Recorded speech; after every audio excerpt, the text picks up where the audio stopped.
Cirrhosis. Definition: cirrhosis is an irreversible and chronic liver disease that is caused due to the destruction of liver cells and causes increased nodular and fibrous tissue in the organ. The liver is an organ located in the upper right side of the abdomen, and it is part of the digestive system. It performs several life-sustaining functions. It processes nutrients, produces proteins, stores sugar or glycogen, and it also controls the body's hormone levels, blood sugar levels, cholesterol levels, and fluid retention. The liver filters unwanted substances and helps the body fight infection. Cirrhosis is a chronic progressive liver disease that prevents the liver from functioning normally. This disease is most often caused by chronic alcoholism, but can also be caused by hepatitis infection and other illnesses. Damage to the liver from alcoholism or illness causes scar tissue to develop in the healthy liver tissue. Scar tissue prevents blood from flowing through the liver, preventing it from functioning properly. If the underlying cause of cirrhosis continues, for example, if a person with alcoholism continues to drink alcohol, cirrhosis will progress and liver function will diminish.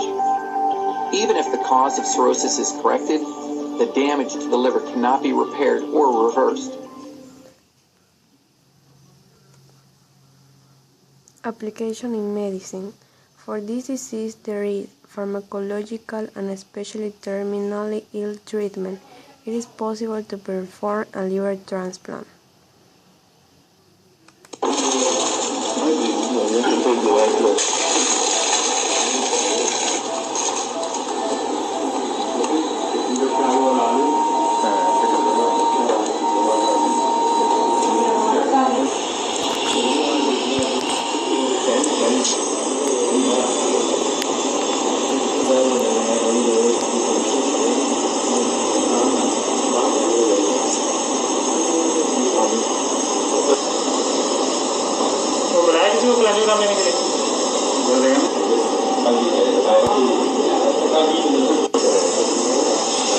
We'll take it out now.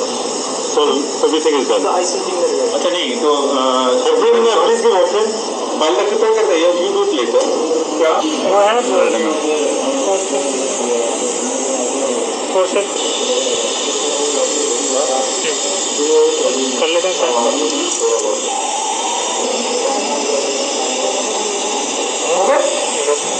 अच्छा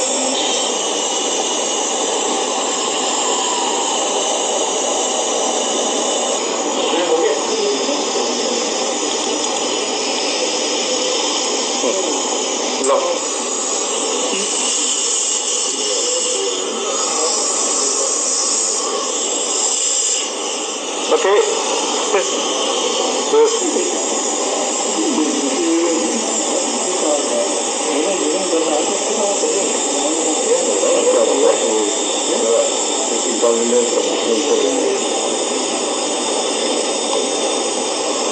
Madam.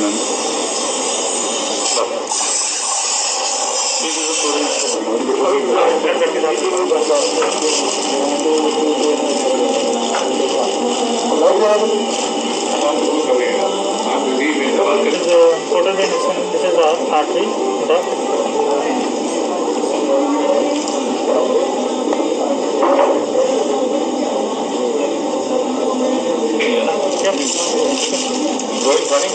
नीचे हाँ तो क्या हो गया ले आते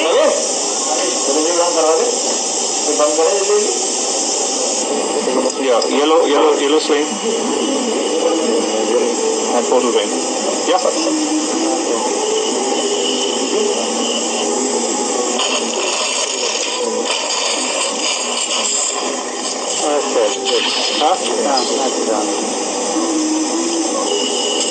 That's what everybody thinks.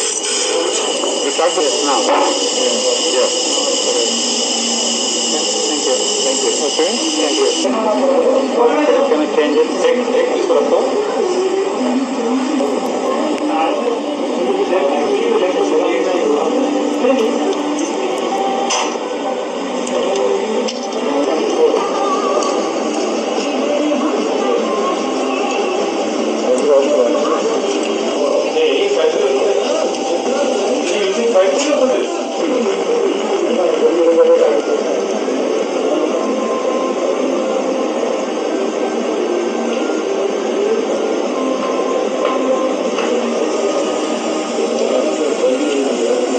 our liver system. Look at this.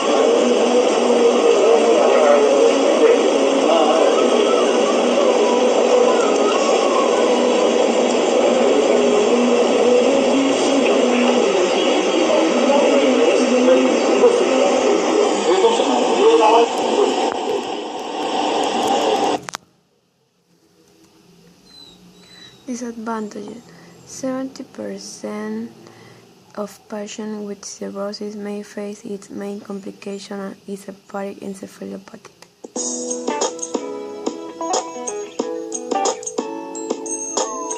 Methodist Hospital, leading medicine.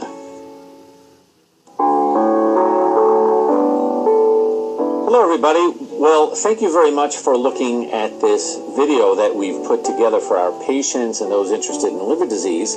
I'm Dr. Joe Galati, and I'm the medical director for the Center for Liver Disease and Transplantation at Houston Methodist Hospital. Now, what I want to discuss here today is a very common disease and complication of liver disease and cirrhosis that our patients see. And the name of the condition is hepatic encephalopathy. Now, the proper pronunciation of the encephalopathy is encephalopathy. Now, in this condition, hepatic encephalopathy, our typical patient has a lot of outward symptoms. Typically, it affects the brain. And typically, we know that hepatic encephalopathy is a neurologic problem with both neurologic and psychological effects that can affect the brain. And you really get the sense that the brain just is not working correctly. And many times patients feel as if they are coming to an absolute screeching halt with all sorts of symptoms, including being tired, fatigue, and especially there's a confusion state that develops with our patients with encephalopathy, and they just don't feel themselves. Many times patients have trouble with work, taking care of themselves, and doing routine activities. And so hepatic encephalopathy is a condition that affects the liver, and usually it is only seen in patients with advanced liver disease or cirrhosis due to alcohol, hepatitis C or hepatitis B, or fatty liver. The major problem is that there is a buildup of toxins in the liver making you feel ill. Now, there's no doubt that hepatic encephalopathy is a very serious complication of cirrhosis, which is scarring of the liver. Now, once you have the hepatic encephalopathy and have cirrhosis, then in many times, the conversation that we'll have with our patients is that it may be time to start talking about liver transplantation.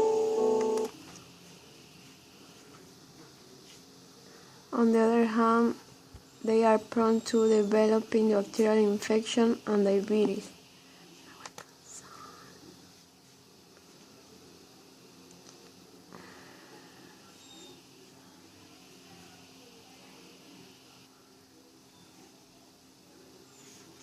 A peptic ulcer is a sore that develops in the lining of the lower part of your esophagus, or various parts of your stomach, or small intestine. A peptic ulcer in your esophagus is called an esophageal ulcer. In your stomach, it is called a gastric ulcer. When the ulcer affects the first part of your small intestine, called the duodenum, it is called a duodenal ulcer. When you eat, your stomach produces highly acidic digestive juices, also known as stomach acid, to help break down food. Then, the food passes into your duodenum for further digestion and subsequent absorption into the bloodstream. To protect your organs from the corrosive effects of stomach acid, a layer of mucus coats the lining of your stomach and duodenum. When the protective mucus layer breaks down, stomach acid can seep into the lining of your stomach, or duodenum, and cause an ulcer. Most peptic ulcers are caused by the bacteria Helicobacter pylori, also known as H. pylori. Diseases: esophageal varices, ascites, bacterial peritonitis, hepatic encephalopathy, splenomegaly, and portal hypertension.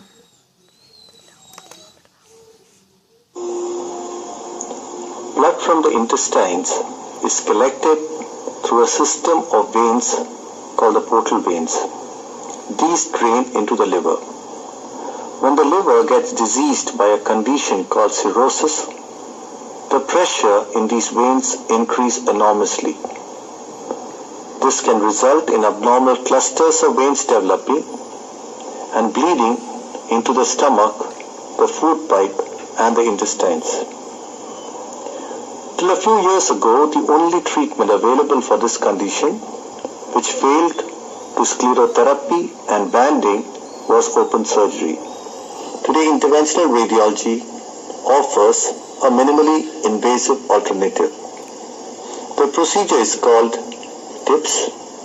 A needle is taken from a vein in the neck under image guidance into a vein in the liver. The needle is then rotated and punctured in such a way that it enters the portal vein. Then a wire is passed through the needle into the portal vein and the needle removed. Then a balloon is taken over the wire and the liver tissue that lies in between the portal and the hepatic vein is dilated, then the balloon deflated and removed, and another catheter which contains a metal mesh called a stent is taken over the wire. The stent is deployed across the hepatic and the portal vein, creating a shunt. Now the pressure is significantly reduced and blood now passes through the shunt into the venous system of the body. This is a revolutionary technique which can save lives of several patients who would have otherwise died of severe portal hypertension.